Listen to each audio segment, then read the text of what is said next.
Soldier boy, I'm finna. Why me crack it? Why me roll? Why me crack that soldier boy? That Superman. Now why me crack that soldier? Now why me crack that soldier? Now why? What is going on YouTube? This is Fo Free here with FC Sports Network. What we're going to talk about today is the division prediction for the AFC North, and we're going to start off with the 7-9 Cleveland Browns. What are the expectations for this team going into this season? I think they're an improved team. It's just the fact that they're in a tough division. I don't think they're a bad team by any means, saying they're last in this division.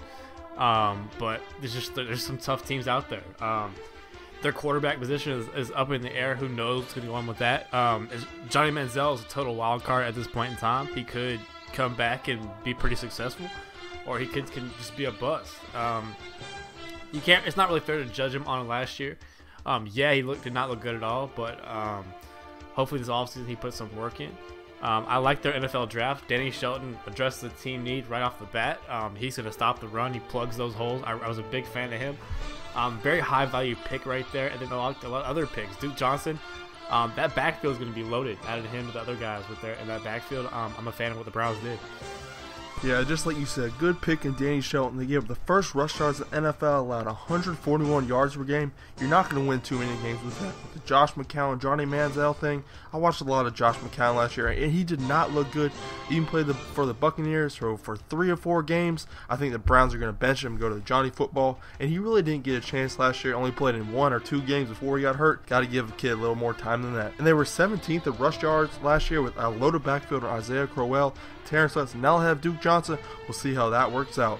Now we're going on to our third place team. A really tough decision here. The Cincinnati Bengals. What are the expectations going into this season for this team? For the Bengals, I think we'll see a lot of the same. AJ Green, I think, will be healthy going into this year, so that might change it up a little bit. But like we've been saying, the constant trend with this whole division is it's going to be split by a few games. I mean, they could easily finish in first, just like they did last year. In the NFL draft, I wasn't like a huge fan of what they did, to be honest. I didn't really get them picking 2 offensive tackles back to back to start the draft. But I'm sure they have a plan. We'll see how it pans out. But I don't think their team got a whole lot worse. So I think they'll be pretty consistent. I think they'll have a solid year and maybe get one of those wild card spots. Yeah, the Cincinnati Bengals. This is a team in the last 6 years have gone 0-6 in first-round playoff games. Just re-signed Marvin Lewis, so hopefully they can get over the hump. They were the 3rd best offensive line in sacks, so it was a little confusing when they spent their first 2-round picks on offensive tackles, especially when they have a Pro Bowler and Andre Whitler at that position. The Cincinnati Bengals team was last in sacks, and that was the direction I thought they would take into the draft. They were 21st in passing offense with Andy Dalton, but with AJ Green being back, hopefully they can bring that up. And they were 16th in rushing with the emergence of Jeremy Hill and Giovanni Bernard. That's their dangerous back. Now moving on to our 2nd place team, the Pittsburgh Steelers, featuring Ben Roethlisberger and Le'Veon Bell in an explosive offense. How do you think the Steelers will fare in the AFC North They've definitely got to weather the storm early on in the season without Le'Veon Bell, but I think they'll struggle with that too much. But this is a team I like their draft. They got Bud Dupree, who was one of my favorite edge rushers overall. Like I had him right up there with Dante Fowler and Beasley. I think he has a ton of potential. Maybe not right away, but definitely a Pittsburgh Steeler type of guy coming off the edge. I liked him a lot. They got Sinquez Golston to help them up in that secondary, big time need, and then the rich got richer. They got Sammy Coates to play in that wide receiver core, so their offense will definitely be pretty high powered. That's going to be the strong point of this team.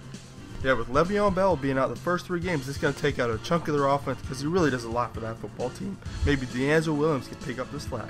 They're the 6th worst passing defense, 250 yards a game. Good thing they picked somebody up to help out that secondary. This Pittsburgh Steelers team was 7th worst in sacks, so it makes sense when they got out a guy like Bud Dupree that can get some pressure on the outside. They were the 2nd best passing offense in the whole NFL. 300 yards per game. It's just going to get better with the addition of Sammy Coates to the elusive wide receiver core. They got 109 yards per game per rushing. That's all on the explosiveness of Le'Veon Bell and that great Pittsburgh Steelers offense. Now we go on to the number 1 team, the AFC North, that we think here at FC Sports Network, Baltimore Ravens. What do you think about this team coming into the season? Yeah, I mean, they lost some pieces on offense, and they brought some new guys in. I think Rashad Perriman is a definite, instant impact type of guy, especially as a deep threat going down the field. To replace Torrey Smith for Joe Flacco in that role. He needs some polishing up with the fundamentals, but like I said, a deep threat right off the bat. That's going to help out a lot. Max Williams, a tight end. He was the number 1 rated tight end on the board. They got him in the 2nd round, so they're going to definitely have some weapons on offense. And then Zadarius Smith, that's like the sleeper pick for this team, I think. I liked him a lot. He played with Bud Dupree at Kentucky. Definitely a Ravens type of guy. Very tough, physical defensive end, and we'll see how he develops. And they got Buck Allen to spell Justin Forsett. So that run game is definitely going to be there. They let some guys go in free agency, but I like this team. And they've done pretty well in the playoffs past couple years. We'll see how they do this year. Yeah, this Baltimore Ravens team has one of the best offensive lines of football, only give up 19 sacks. That's a great thing for the Baltimore Ravens offense. Talking about their offensive line, they were 8th best in rushing. Just re-signed Forsett, a guy that can get through those tiny holes in the offensive line. Just like you said, losing a couple of pieces like a guy like Torrey Smith or bringing in Bashad Perryman with the first-round pick can be a guy just as explosive as Torrey Smith. And this Baltimore Ravens defense was 8th best in total yards. The defense just keeps showing up year in, year out. But this division is really tight. The top 3 teams are going to be separated by 1 or 2 games, so we're going to see how this division plays out. Yeah, definitely. That's all. That wraps it up for you guys. Remember to like the video if you enjoyed it. Leave your comments down in the section below. Who you think is going to finish where? Like I said, this division, it's open for opinions everywhere. If you got your disagreements, let us know in the comment section below for sure.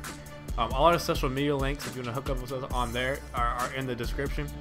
And that's all we got for you guys.